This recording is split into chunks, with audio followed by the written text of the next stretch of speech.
lo and behold, the science actually shows it doesn't matter what phase of your cycle you are in. If you're in the luteal phase, you can hit a massive PR. If you're menstruating, you can go out and run a marathon. Like, it's okay. You can do this. And if you listen to your body and you sort of change your training around, if you're feeling kind of crappy one day, like, it's probably not going to be the best day for you to try and hit a PR anyways, right? Hey, everybody. We've had some of the most incredible guests coming to you these past couple of months. The amount of expertise and knowledge on these cutting edge topics is something we really hope that you enjoy. And if you do, it would make a huge difference to us if you could rate, review, and subscribe the podcast. It helps us to get more guests, better experts, and talk about all of the things that are really important to you. So give us a love, give us a lot of love, and don't forget to subscribe so you get all our new episodes. Hi, guys, and welcome back to the Thick Thighs Save Lives podcast. It's Rachel and Rachel. It's the Rachel Show. So good to see you again. Oh my gosh, you guys, I brought back Rachele Podjednic because her episode was so extremely informative, but she had so much more to share. If you remember, we talked to Rachel about cryotherapy, which was an amazing conversation. We had a bunch of listeners actually go out and try their first cryo session. So I wanted to make sure that you knew that because they were, and of course, we had our listeners who are just like long time cryo lovers coming in and just convincing everybody like, oh my God, I can't believe you did an episode about this. So that was amazing. And we had to have you back. Well, I am thrilled to be back because we have a lot more to talk about. We really do. You guys, Rachel's expertise goes well beyond cryo, and she is doing some amazing research into human performance and healthy aging. And if you remember from last episode, she's the CEO and founder of Strong Process Education and the director of scientific research at Restore Hyperwellness. She has a PhD in nutritional biochemistry. She has her postdoctoral fellowship from Harvard Medical. What she is basically doing is researching everything and anything you need to know about nutrition, supplementation, physical activity interventions, and everything performance and recovery. So she is the perfect source for you guys because she's knee deep in this research, and it's some of the things that are coming out are really eye-opening. And I think are really putting everything that we've sort of thought of on its head. So thank you, first of all, for coming back. My absolute pleasure. And I would not want to be spending time doing anything else but talking about how important this research is and communicating the science in a way that people can understand and can also do something about.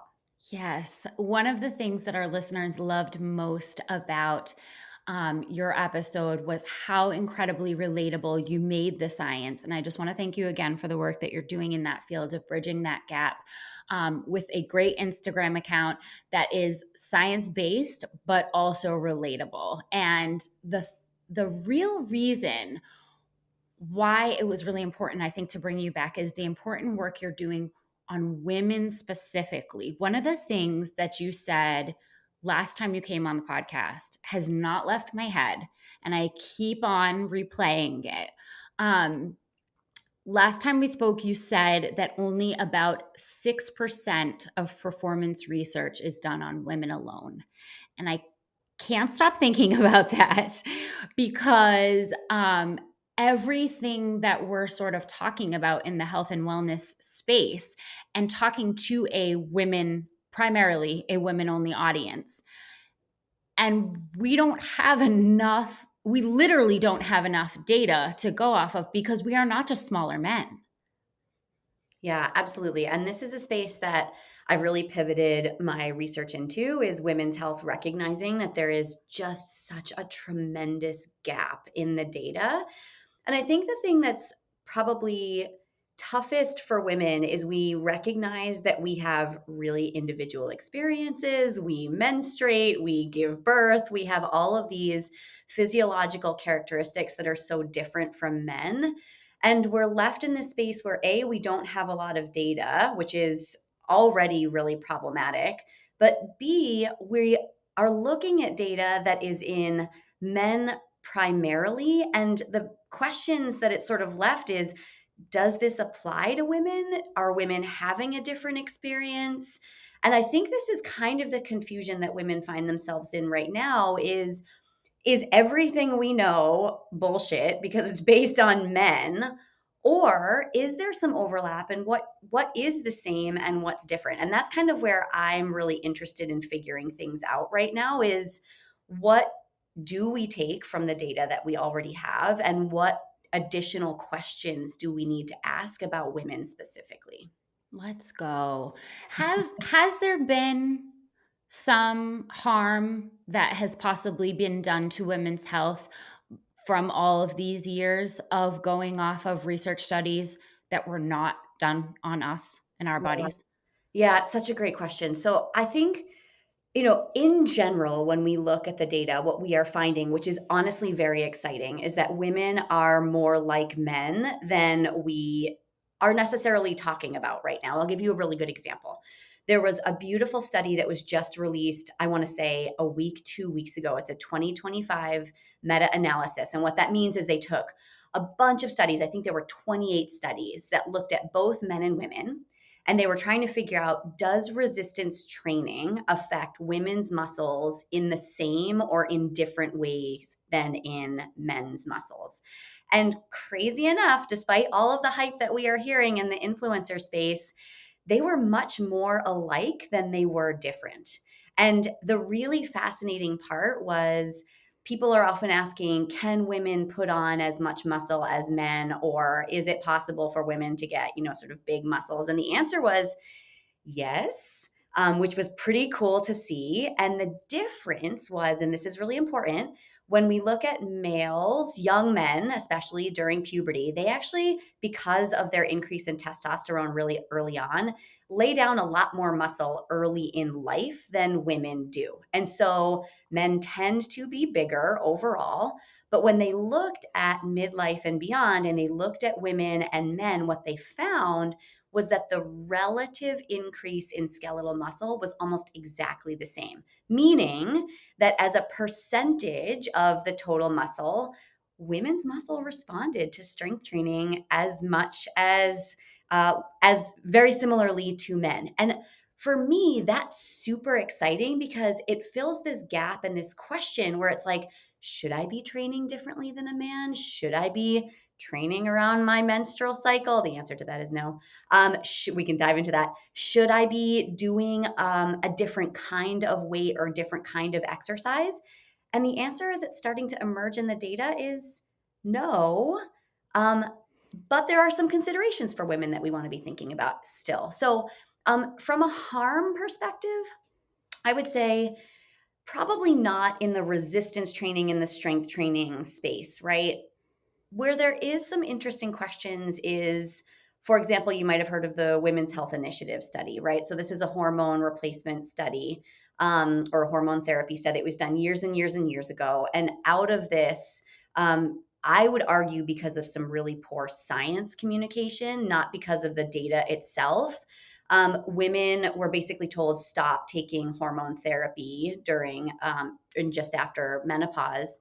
And I would say, yeah, that was probably fairly harmful for women. But what I would say is that that actually wasn't a data problem. That was a science communication problem. And so when we look at the scientists and we look at, I thank you so much for saying that I've got a decent Instagram and a decent social media. I'm trying really hard to break this mold. Like, scientists suck at social media. And as a result, we get really confused. And I think that might be where the harm is more than anything, because the talk track is wrong because we didn't do a good job communicating what our science actually said. I mean, I understand and appreciate the challenge of being in both a research based world where, the requirements there are so, so different than being in, a social media based world, and how that messaging can get out. But it really is, I think, the key to unlocking all of the best information, because we simply just cannot sift through. It's just not possible for someone without a PhD, to really, and we try, but we come out with some of the, and I think that's maybe where some of the harm actually is we try and we come out with these half truths that we've gathered because we don't truly understand the science. Yeah. And, I think this is something I've spent my entire life trying to bridge these two worlds, right? We sort of talked about it in the first episode. I came up as a personal trainer at age 18, got my undergrad degree and my master's degree in exercise science because I was just so excited about how health is critically important and defined by things like physical activity and nutrition. And as I kind of came through that world, I have this tremendous network of amazing humans that work in the fitness and wellness industry. And then as I was coming up through academia, I started to create this network of really incredible scientists that are trying really hard to inform this world. And what I recognized is that these two groups of people are moving in the same direction, but they never talk to each other, right? They literally never talk to each other. They don't speak the same language. And so that's what Strong Process and the Strong Process education material came out of, is how do we bridge a gap between these two worlds? Because we've got the researchers and the knowledge on one side, and we've got the communicators and the hustlers on the other side. And they have to talk to each other so that we can create these talk tracks that are really helpful for people. I'll give you another really awesome example. I just put a post up about this, about cycle syncing. I just mentioned it a second ago, right? So when we look at women, most women premenopause are menstruating. And so you've got this cycle of hormones, testosterone, estrogen, and progesterone that are cycling every 28 days or so. And I know if you're a menstruating woman, you feel pretty different in those different phases, right? And there are times where you just feel like $1,000,000, and there are times where you're just like, I can't get off the bed. I am just exhausted. I'm cramping. My brain is going sideways. And so there emerged this idea that, hey, maybe we should start to cycle and sync our training around those fluctuations in hormones, knowing that they're important for anabolism in women in the way that we feel. And as a result, they're sort of created this talk track in the fitness wellness world of like, okay, if we're in the follicular phase, you've got a lot of estrogen, you can hit some big numbers. And if you're in the luteal phase, you probably feel like crap. You should probably do nap yoga, right? And as an exercise scientist, I looked at that and I was like, I get it. I get why we're doing that, but that basically means for 15 days of the luteal phase, we're doing like gentle walks and nap yoga. That doesn't seem like a very good idea for progressing goals, for getting stronger, for all these health outcomes that we know are so important with things like resistance training and strength training. And so I've got a bunch of colleagues that are doing the science now, right? And they're looking at the hormones and they're testing women in all these different phases. And lo and behold, the science actually shows it doesn't matter what phase of your cycle you are in. If you're in the luteal phase, you can hit a massive PR. If you're menstruating, you can go out and run a marathon. Like, it's okay. You can do this. And if you listen to your body and you sort of change your training around, if you're feeling kind of crappy one day, like, it's probably not going to be the best day for you to try and hit a PR anyways, right? So this is where I think these two worlds really need to start communicating and talking to one another. And, to your point, as in your question a second ago, is that causing harm? I don't know. I probably not, but I'm looking at sort of the long-term trajectory. If for half of our year, women are being told do nap yoga instead of get under a bar, maybe that could do detrimental things for skeletal muscle, bone health, and all these things long term. So, this is why it's so important for these worlds to talk to each other so real women get good information that they can act on. Oh man, I'm so glad that we got a chance to hit on that. We were seeing this um kind of coming from everywhere. Olympic athlete, there was professional teams that were like, "Okay, we're going to go on this, professional women's sports teams going on this. Okay, this is how we're going to train." And you're right that it was such a great idea to Yeah. say women are different and we are going to think about ourselves differently and we are going to train differently. And that is, I think, the opposite end of the pendulum of where it's been. It's sometimes it goes a little bit too far, and you end up right for 15 days a month going, I'm just probably not going to be my best, when really I think every woman knows that we're just amazing creatures. We literally are the most amazing creatures. And no matter, you could be cramping and bleeding out and just taking care of 4 kids, and and then there's like the man cold. So like I think we've always known like we can do these things, but it's really, really good to hear also that there is really no need to base anything off of anything but what you're actually feeling. Like you can go inside your body on that day, even in a luteal phase, and say like, I'm feeling strong, I'm feeling awesome, and I'm going for it. Yeah, 100%. And I think this is where the benefit starts to come out, right? As we think about this pendulum swing, it's we've shown a light on this thing that is making men and women different, and it's validating, right? It's so validating to say, okay, we are different. There is something going on here. Let's investigate it. Let's look at it. Let's do the science so that we can come to a conclusion of, yeah, I can hit a PR in my luteal phase. I think about this. I work with a lot of elite level athletes, right?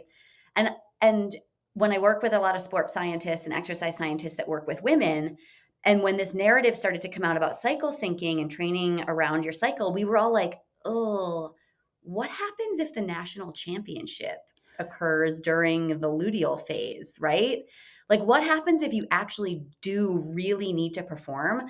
The other part of this is this mental piece that's like, oh, you should only do nap yoga during luteal phase. It sets you up as an athlete, as somebody that needs to perform, as somebody that needs to show up in this moment, as like, you're not going to be your best today. And if you've been training 4, 8, 12, 16 years to compete on the national, international stage, and you happen to be in day 7 of your luteal phase, like, do you really want to be in that mental headspace where you're like, no, I'm limited. I'm not going to be able to do this at this time.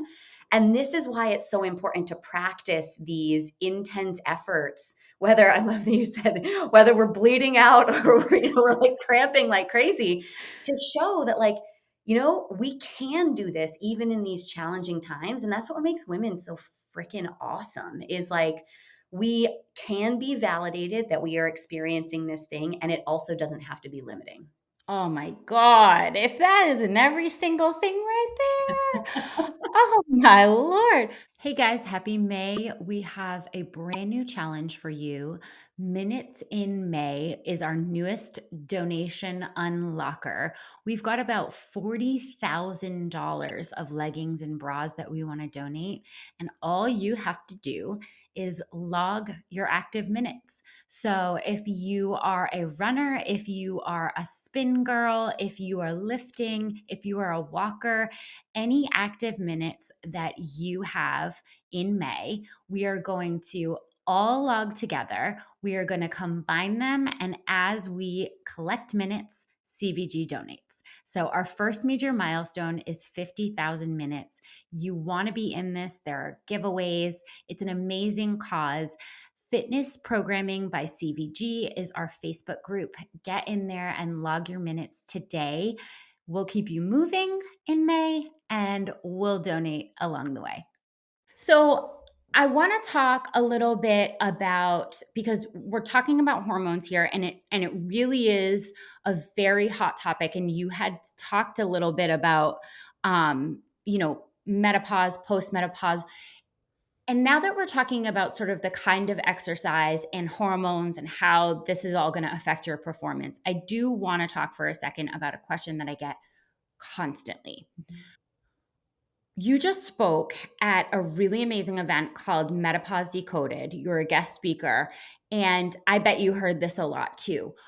Are we changing the way we work out because of the phase or lack thereof of menopause that we are in?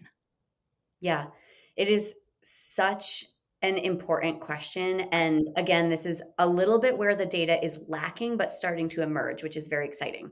So when we look at menopause, the main thing that we're seeing from a hormone perspective, and full disclosure, I am not a hormone expert myself. I'm not an endocrinologist. I look at hormones in the context of skeletal muscle and sort of human performance and how those two things are intertwined. But when we do look at menopause, what we see for women is essentially you go from a rhythmic monthly cycle of estrogen, progesterone, to basically flatlined at almost zero after menopause, right? So that's going to happen to any menstruating woman who lives long enough to get to menopause, which typically happens about the age of 51, 52 in the modern world. You're going to go from a cycle to almost nothing, right? And this is consequential. It's consequential for a variety of different things. For body composition, for example, we see that estrogen can be really protective because what it will do is direct fat and adiposity to the hip and the gluteal area, which is very safe storage for fat because we want a little bit of fat on our bodies for reproductive health, right? So if we don't have enough fat, we stop menstruating.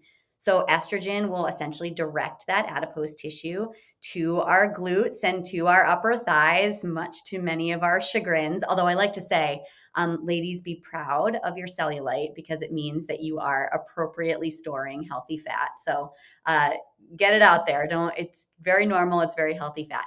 But what it does post menopause, once you have zero to low estrogen, is now we start to see that fat deposition, very similar to aging men, start to relocate to the central adiposity area, right? So this is the belly fat issue that any, peri and postmenopausal women will talk about and be like, I never had this before. I'm training the same. Why do I have increased belly fat? Which is also problematic for other health issues that belly fat can infiltrate and circulate around those central organs. We call it Right. visceral fat, right? That's really problematic for long-term health, right? So we do see that happens. That's real. Estrogen You're is also, not crazy. you're not crazy. You are not crazy. This is happening. Estrogen is also in females an anabolic hormone, right? So we just talked a second ago about how the, relative increase of skeletal muscle for men and women is the same in early stages of life. We suspect it is probably also the same, and there's emerging data to show this in postmenopausal times. Even when you don't have estrogen, your muscles still will respond. The big question here is, how hard do you need to lift? How much effort do you need to put into maintaining and, in some cases, hopefully even increasing skeletal muscle? And I think that's where the science is a little bit lacking right now. And again, we get all this hype and headlines, right? Like, should I be doing really heavy lifting? Should I be doing sprint interval training? Should I be doing high intensity interval training? And the answer is, probably more than the intensity level itself, consistency is really the key here, right? So when we look at the data, if you lift pretty heavy, but you only do it every now and again, or you do sit training or hit training, but you only do it every now and again, or you do zone 2 training and you only do it every now and again, you're probably going to get some belly fat and you're probably going to lose some muscle, right? And so this is where I think the data is not quite as tight as we all want it to be. What is the protocol? What is the specific program that I should be following? And this is where the vacuum happens, right? So we've got a lot of claims and hype being made out there. And again, what we're seeing is that even in postmenopausal times, when your estrogen is low, you can build and grow skeletal muscle, which is awesome and very exciting that we're seeing this. What the best protocol is right now, probably lift a few times a week, probably lift pretty heavy, do some zone 2 in between to recover, and most importantly, do it consistently. Be consistent. I we always come back to the same thing. And whenever women are ever talking to me about the best way to exercise, the best way to lose fat, the best way to this, um, it's always a question of which is the one you're going to do, Yeah, because that's the one that's the best. And 100%. it's really, really hard when you're going along and you haven't changed anything and you see these body comp changes that you're like, but wait, I didn't do anything different. Mhm. And so you think that because of that, we need to flip the script. Something must be wrong. You must need to change something. But it's still going to be the exercise that you'll do that's Yeah. always going to be the most superior. Yeah, it's super interesting. There was a study that came out of Stanford, not my group, so I have a faculty appointment at Stanford, but this is another group at Stanford that showed that it was an amazing study where they showed 2 periods of time when your metabolism actually changes, right? So we are all sort of like conditioned into this space like, "Oh, my metabolism is totally changing," right? And the one that was really most impactful was right around the age of 60. And this was consistent both men and women, right around the age of 60. And what they found essentially was metabolism shifted slightly lower. So to the experience of like, I'm doing nothing differently, right? But it happened for a really interesting reason. One of the major contributors to why metabolism shifted is all of the organs in the body started to get smaller, right? So it's skeletal muscle, its liver, its lungs, its stomach. It's got like everything started to get a little bit smaller due to the aging process, right? Like that just naturally is going to happen. And so this is a hypothesis in the future. This is not demonstrated yet that that could potentially be why, or at least one of the reasons why we feel like I'm just putting on a ton of weight and I'm not doing anything differently. Well, if you've got 5 pounds less of skeletal muscle because you haven't maintained it, if you've got 7 pounds less of bone because you're demonstrating some early osteoporosis, if your liver is a little bit smaller, if your heart is a little bit smaller, that's going to add up to several hundred calories per day that maybe you weren't doing anything differently, but now you're not in the same either calorie balance or the deficit. I would love to see somebody sort of like think about and do this study to understand like what is the actual change in caloric burn.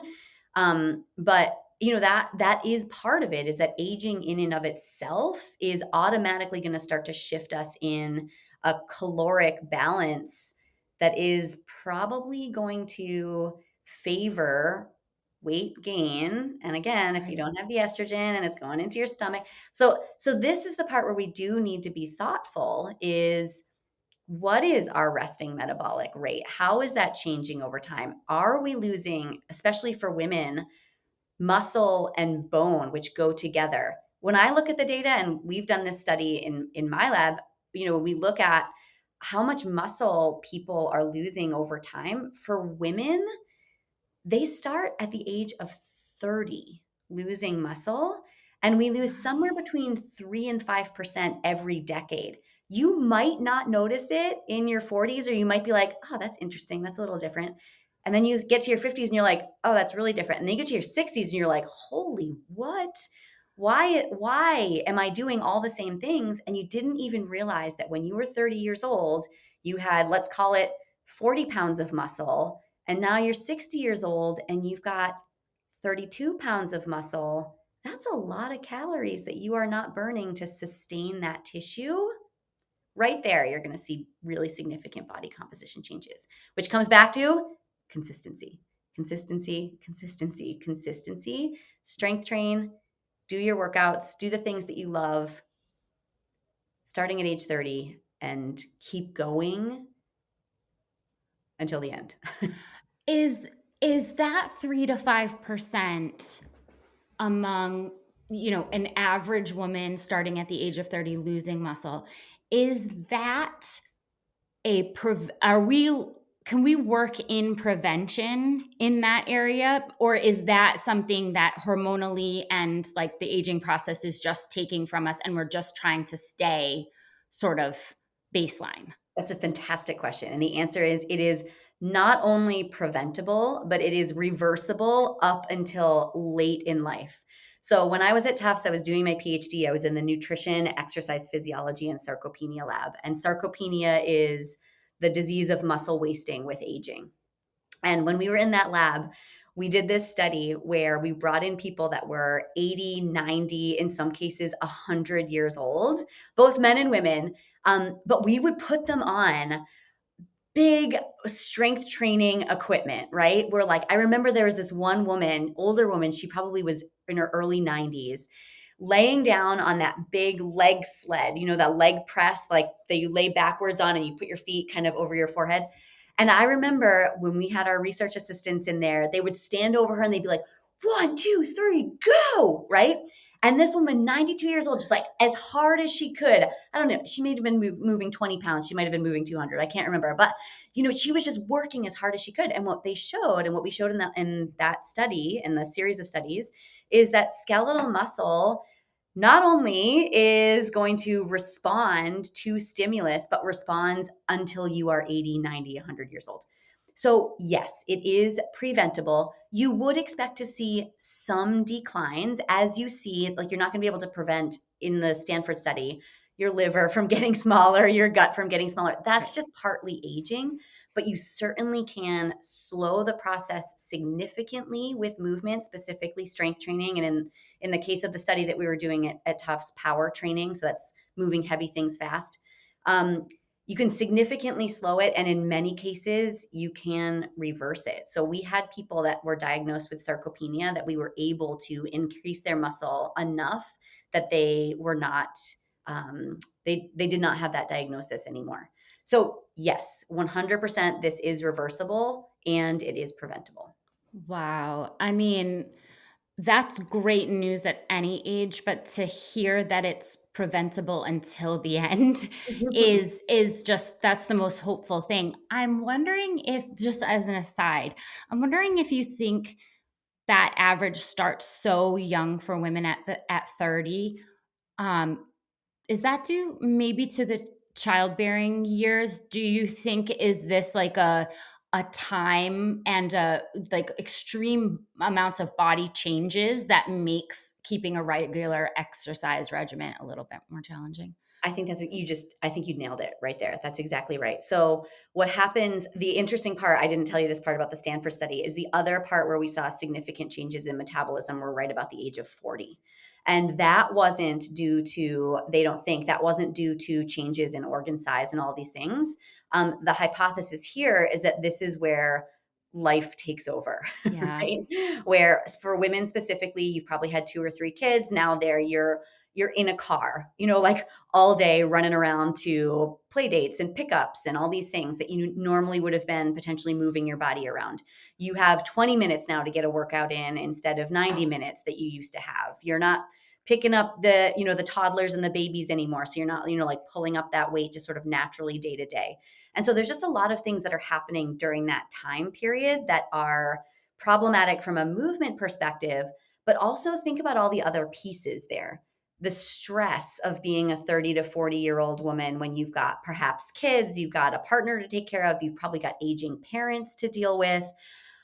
I don't know about you, but I am, early in my 40s and my sleep has gone absolutely sideways. And we know that sleep is so important for recovery. So there's just a ton of things that are happening at that period in life, different than that metabolism shift at age 60, that I think that you just nailed perfectly. Is you probably are like, I'm doing all the same things, but if you really were to look at it, 4 hours in the car not doing anything is going to be really detrimental to that overall calorie burn. And 20 minutes instead of 90 minutes is going to be really detrimental. So, again, it comes back to figuring out how consistent you can be during these really challenging times.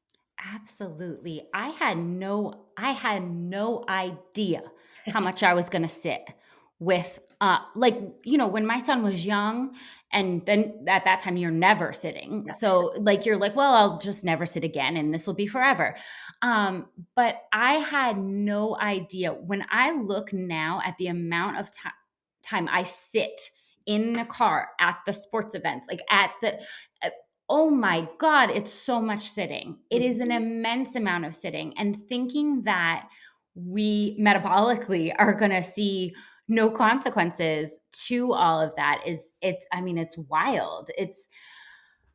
I want to talk for a second about supplements, because speaking on, long research of men, a lot of the supplement research has been on men and for men and what their needs are and what is best for them.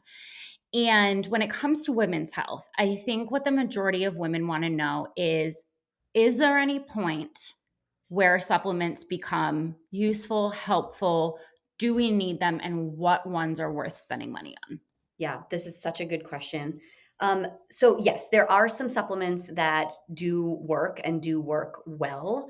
Um, However, what I'll say is on average, the data tends to be really mixed. Supplements are very hard to study because you need to look at, in some cases, very long periods of time before you see the benefit of them. I'll give you a really good example. My early work was in vitamin D and skeletal muscle.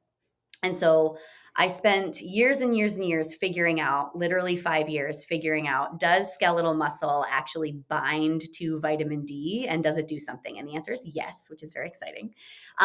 But 15 years later, the data is still trying to figure out what exactly does it do? How much supplement do you actually need? Is that different in an effect to bone, which is the primary reason why women would take a vitamin D supplement? Do you need to take it with an omega-3 in order for it to work, right?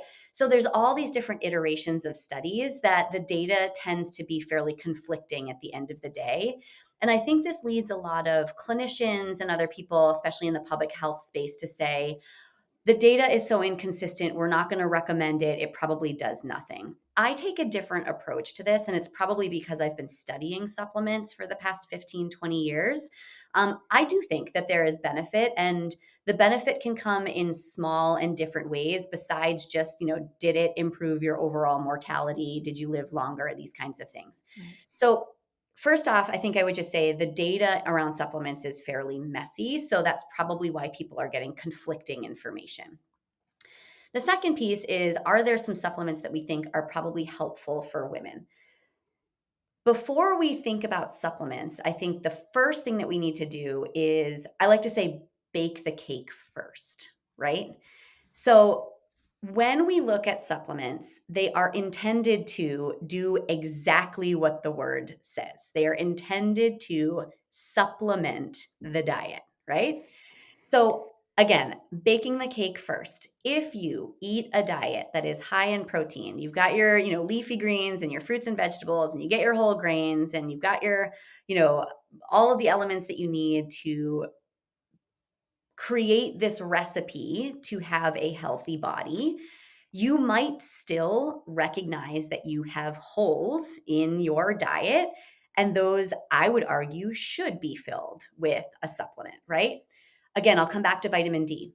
Very challenging to get enough vitamin D in your diet alone, especially if you're not somebody that eats a lot of dairy or somebody that doesn't eat a lot of fatty fish, right? Really challenging.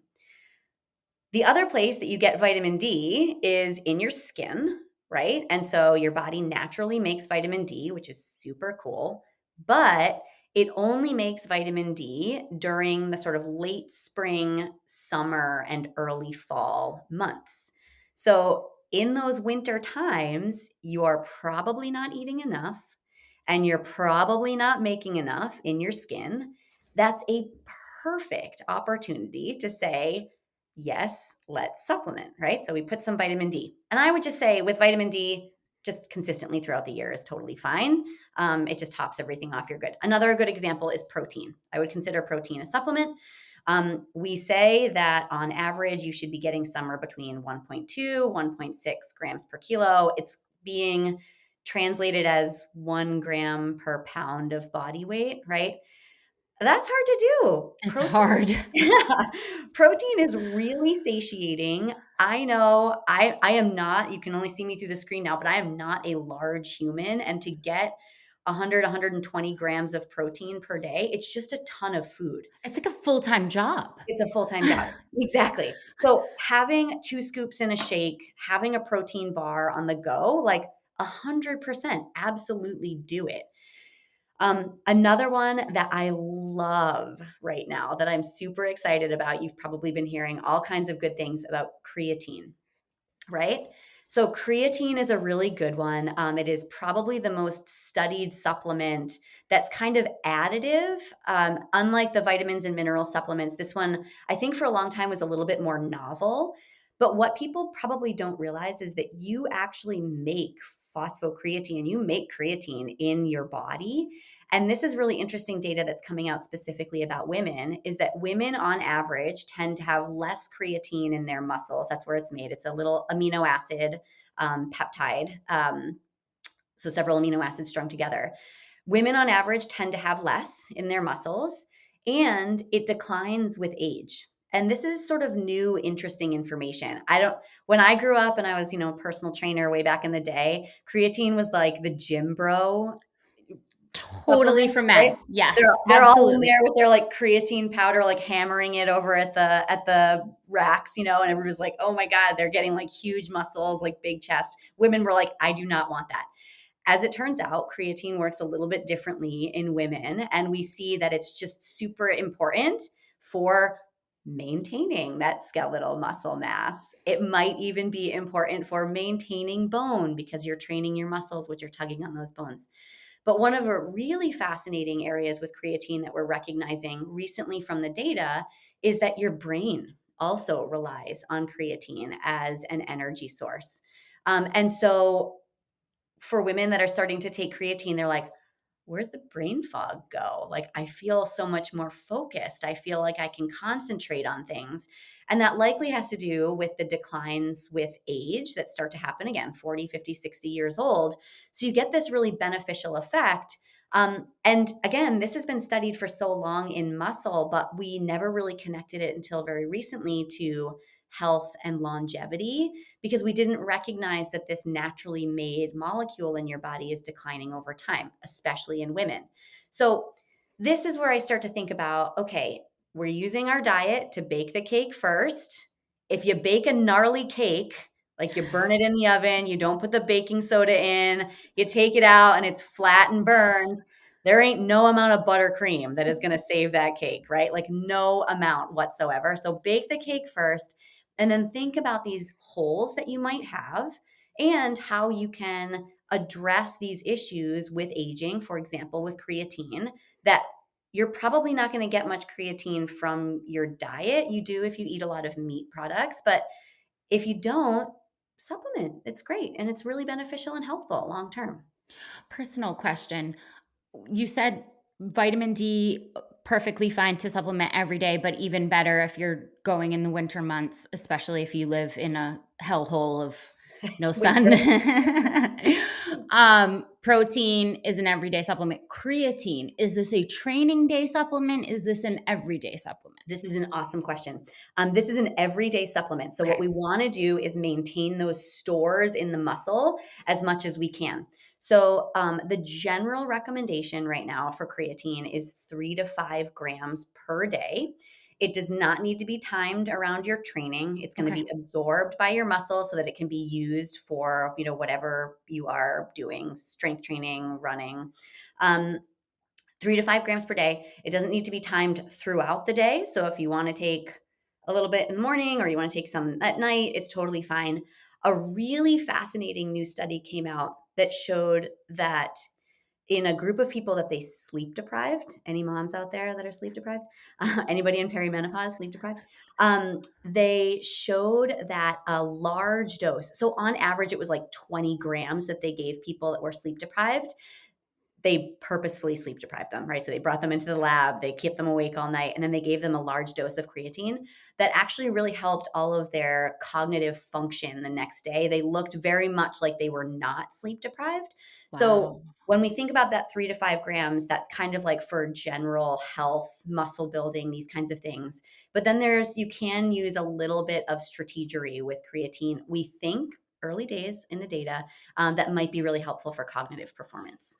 Thank you so much for listening to our podcast. But you got to know, we are able to bring you this incredible content each week and talk to you about all of the pressing matters in health and fitness because of our successful TTSL workout program. We have incredible coaches, movement demos, and just different cycles all the time. So we take the thinking out of your training every day. If you would like to join us, please go to ttsldaily.com and pick out your package. You are going to love every day of fitness. Excellent. So that really is a beautiful segue into my next question, which I know a lot of people are wondering, and you hit briefly on, the bad rap that hormone replacement therapy has in some circles still maintained. Are we doing ourselves a favor by participating in some HRT? Is there levels? Is there a best source? Is this a really individual question that needs to be can't be a one size fits all kind of situation? That's a terrific question. I think you just nailed it right there at the end. This is not a one size fits all Okay. situation, which is why we need to be really careful about all of these kind of like online telehealth, you're not communicating with your provider kind of situations. You need to be really careful about that because dosing matters with these hormone therapies. So when we look at hormone therapy, what we see is that the dose is actually quite low. So it's going to be significantly lower estrogen and then either progestin or progesterone, depending on where you get it from. Going to be significantly less than you had in your system when you were normally menstruating. So it's actually a really tiny dose, but it can have a big effect. It can pack a pretty big punch. And what women can experience with differing doses of these different hormones, you could also add testosterone in here, which is not FDA approved for women, but a lot of people are dabbling with, that your body is going to respond really uniquely and really differently depending on how big you are, how active you are, how your, sexual health and your health history is affecting you currently, right? And so there's a lot of reasons why you would use hormone therapy. The main reason is symptom relief from and menopausal symptoms. So things like hot flashes, sleep, changes in your sort of like general mood and irritability, right? That's the main reason why hormone therapy is prescribed.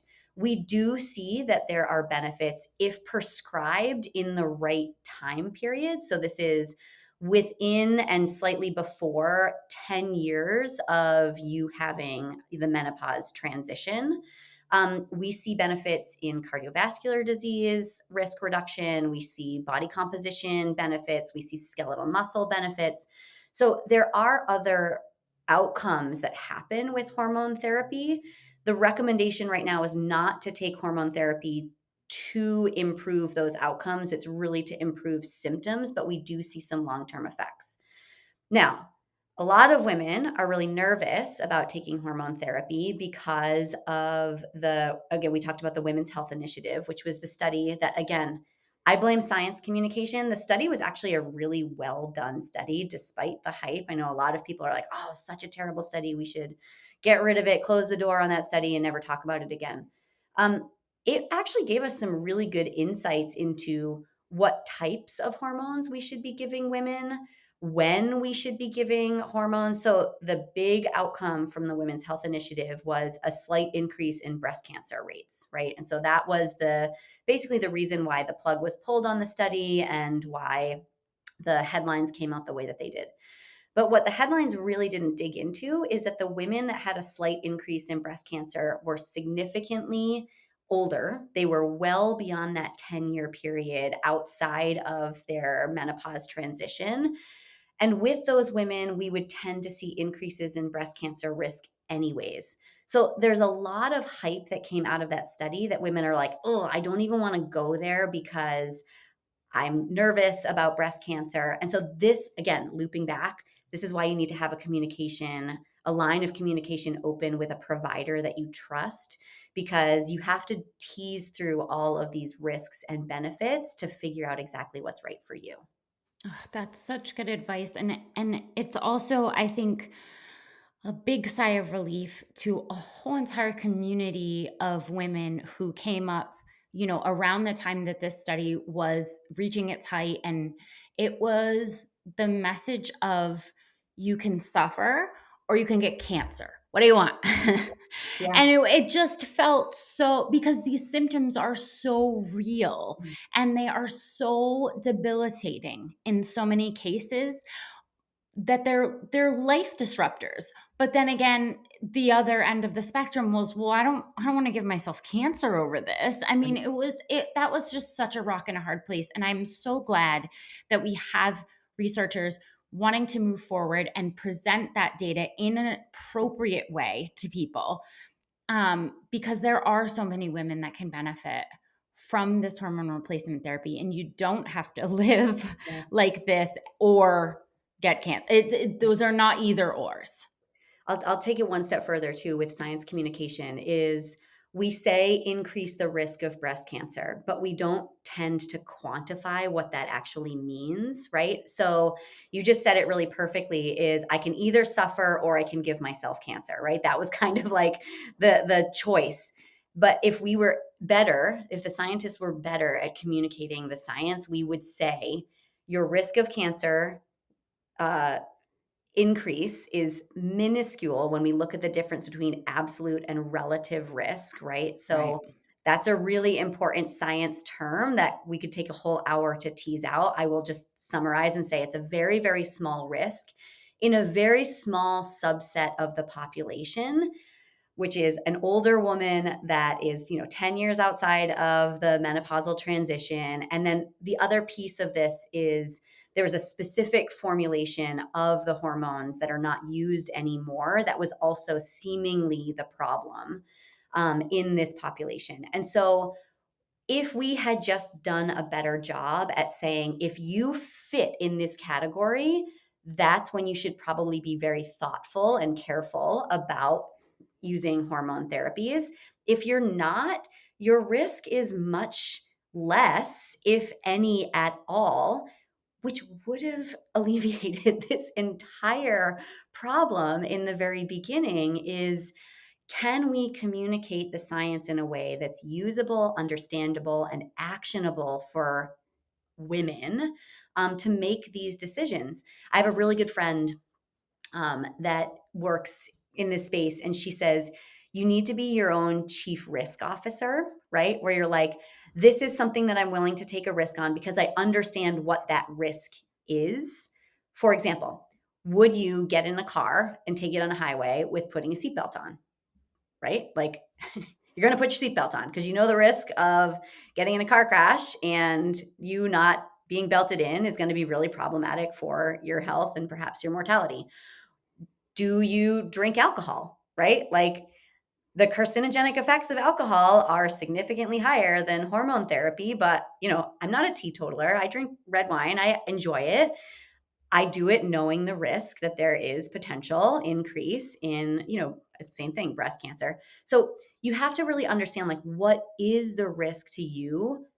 Talk about that with your provider and then make a decision for you that's going to be most beneficial, not only for potentially your symptoms now, but also for your long-term health. So true.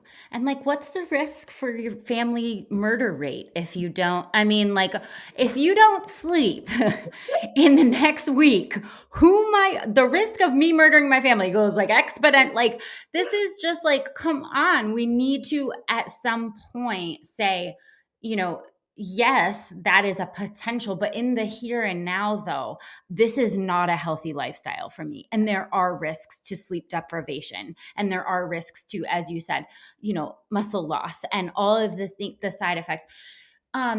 With regards to that timing piece, because I know a lot of people are going to ask this, since you said like there's like a window where it's not really appropriate anymore, or that maybe risk factors might slightly go up. but we're using this to treat symptoms. Should there be a point in anyone's life before they're starting to see symptoms, but that they reach a certain age where they start considering maybe preemptive kind of hormone replacement? Is that appropriate? Should we be like planning for this? Yeah, that's a great question. I'm just going to come back to the killing your family part. At the decoding menopause event that I spoke at the other day, there was this woman that said almost exactly the same thing. And she was like, before I went on hormone therapy, I literally thought that I was going to murder my husband. I literally thought like we were in dire straits. And it was just, this constant, I was being super irritated by him. He was, being put off by me because I was irritated by it. It was like this vicious cycle. And she said, I get on these hormone therapy regimen and I started to be able to self-regulate much better. We started to have communication again. Our sex life improved. I was motivated again to go out and go for a walk, which eventually turned into resistance training, which eventually turned into me joining the gym. I lost a bunch of weight. And I think that's the part that we just don't give enough attention to is Yes. validating for women, like what you are feeling is real. The fact that you want to murder your husband is real and that you have, options to help with Yes. this. And the fear around, that option is often, to your point, so much more detrimental to other aspects of your life. And so, again, having this conversation, finding a provider that you can literally sit with and talk to about this, what are the pros and the cons, is so critically important. So, I'll come back to the timing issue. Right now, the recommendation for starting hormone therapy is before 10 years after your menopause transition. So just menopause, just to be clear, is a moment in time, right? It is one moment in time where you have not had your menstruation, you've not had your period for 12 consistent consecutive months, right? This is actually a really hard time to pinpoint unless you track your cycle sort of like, very in a very regimented way, because it might be like, oh, I had like spotting in June. That counts, right? I might Right. have had a full cycle like 6 months ago. So pinpointing the exact menopausal transition, that time can be quite challenging unless you're really, really good at tracking your period. So that's one thing that all of the doctors that I worked with, so the physicians, the OBGYNs and the nurse practitioners that I was working with on this menopause decoded, they said, if you're starting to notice things that are like weird about your menstruation, start tracking right now so that you understand, like, is this real? Am I in perimenopause? Am I in this menopausal transition? Because you might just not be paying attention because you've got 9,000 other things going on. The other piece is to your question of what about before that time period? Like, how early should you be planning on this? And here's where the data basically doesn't exist, right? Like, should we should we just say everybody that's age 40, you get Right. your mammogram, you start hormone therapy, right? Should these two things go together? And the answer is we don't know. Right now, the answer is if you are feeling symptoms, that's when we start, or that's not when we as in women start thinking about using hormone therapies.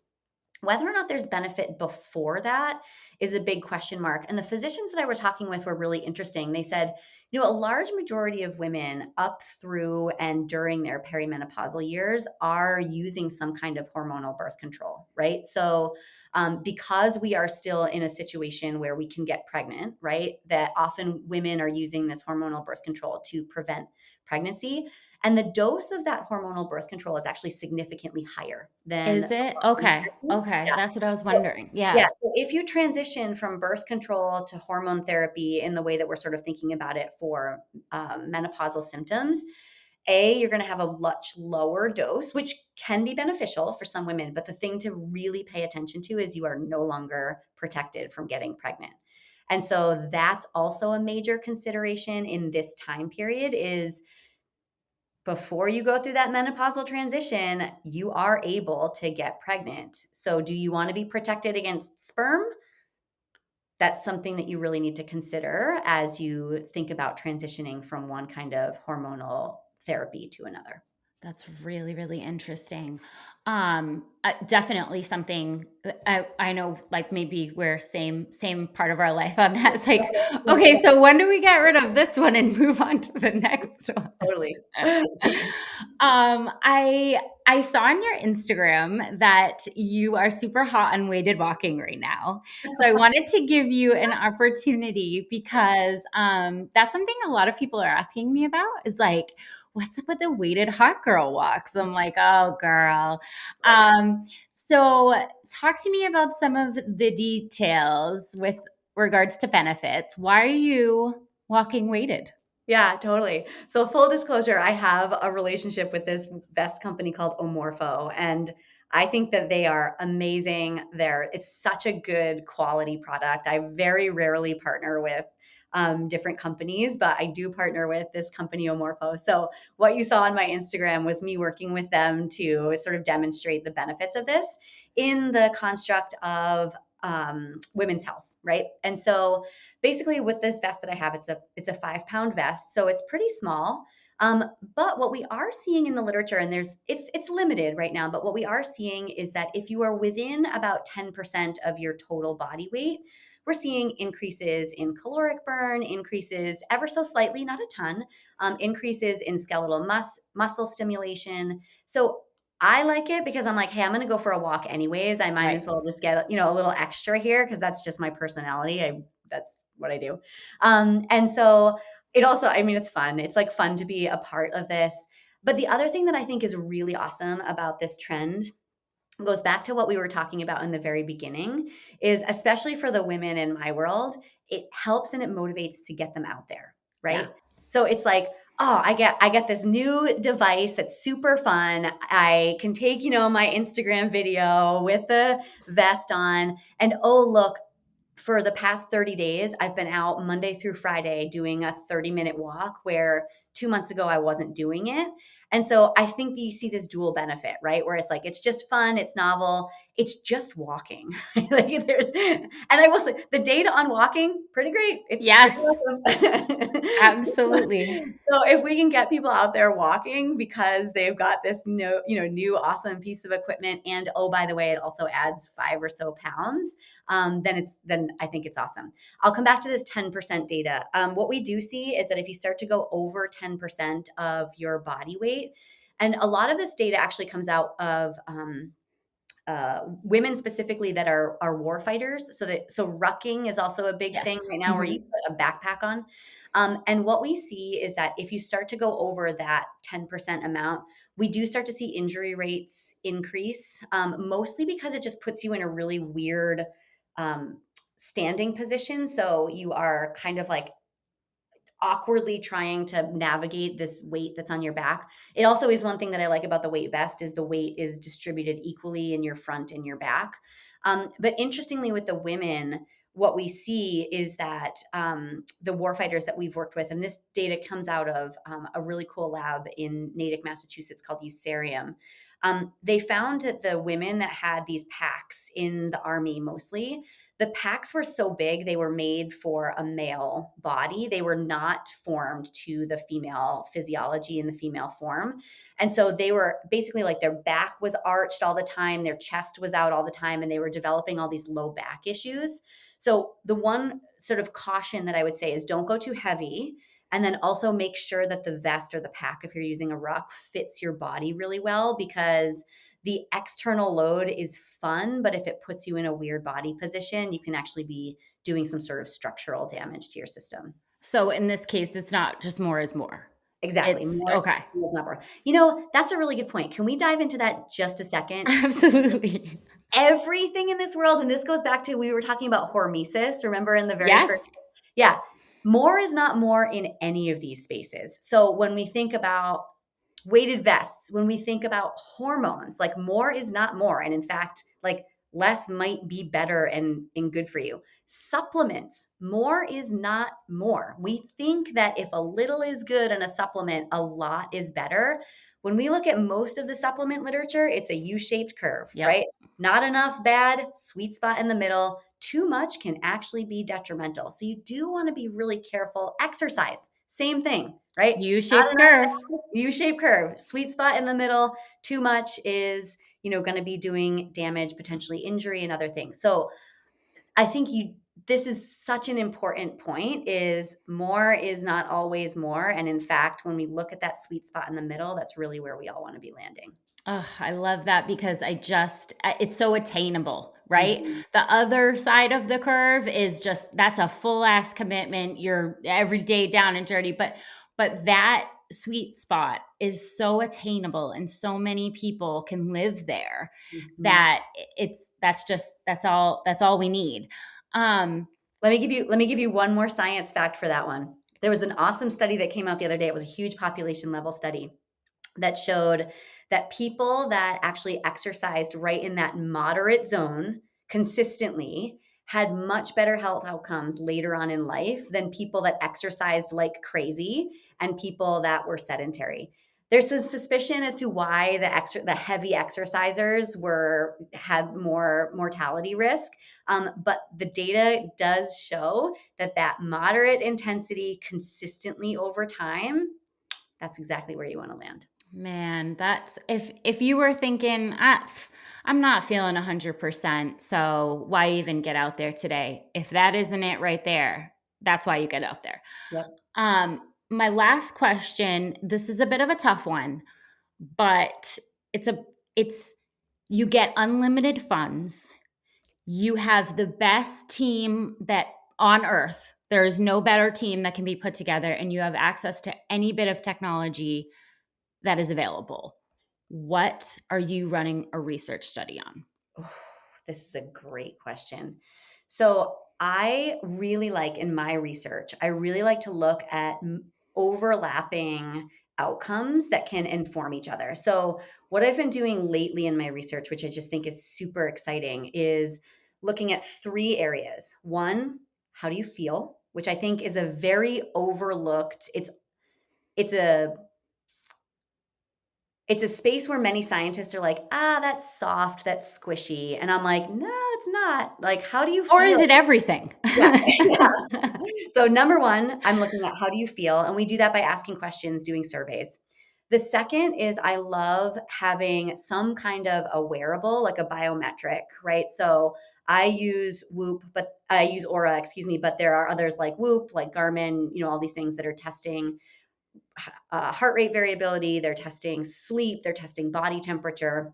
I think that data is really coming along. So that's exciting to be on the forefront of.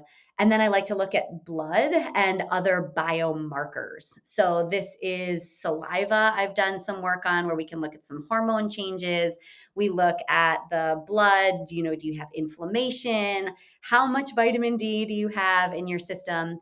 And from those 3 things, we can start to piece together what is overlapping, what is working, what is not important, right? So I have some suspicions about some of these biometrics. I will tell you, I'm not a huge fan of HRV. I know everybody's super hot on it right now, but I'm just kind of like, I don't know, it's a pretty transient measure that we can probably do another whole podcast on some of these outcomes.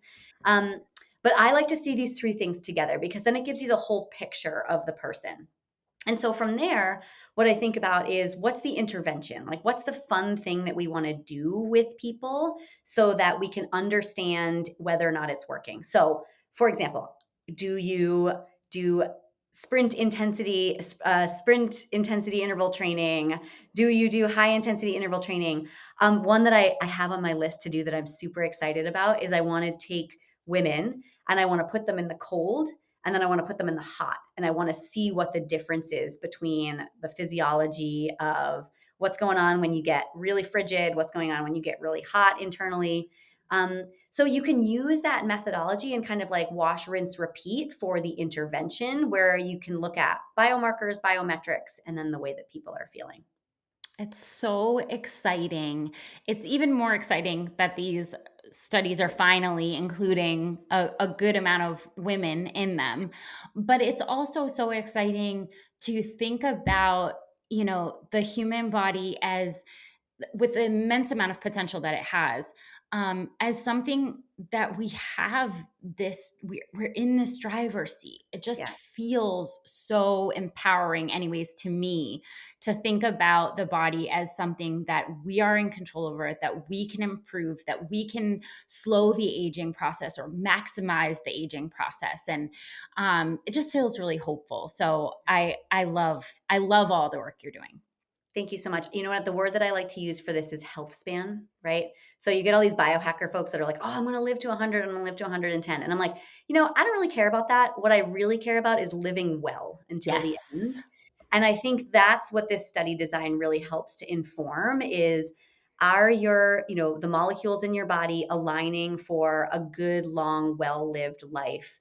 How are you feeling as you get into your 40s, 50s, 60s, 70s? What is your sleep doing? What is your resting heart rate? What is your temperature doing? And from there, we can start to design protocols, pull levers, however you want to talk about it. Being in the driver's seat, what are we going to do with our day to day to make sure that the life in our years is maximized, not just the years in our life? Oh man, the quality is everything. That is such a great point. Rachel, this has been exceptional, as it always is talking to you. But I really, really think that so many women are going to leave this feeling empowered to make these decisions that they were really on the fence about, and not finding that specific literature or trusted source. And you have been so instrumental in that. So I just want to thank you again for coming on. This has been so great. Well, my absolute pleasure. And thank you so much for giving a voice to science and to the data that we are collecting and learning more about, especially for women. And she's got a good Instagram, guys. So make sure you follow her. Where are we following you, Rachel? We got to get on your socials. Yep, you can find me at Rachele Podjednic. So it's funny spelling, so you might have to just Google it a little bit or search around for it. That is going to be on Instagram or on Threads. I'm a little bit more sassy on Threads than I am on Instagram.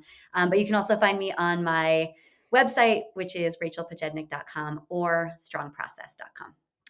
We love a sassy scientist. We really do, girl. Oh my gosh. Thank you, Rachel.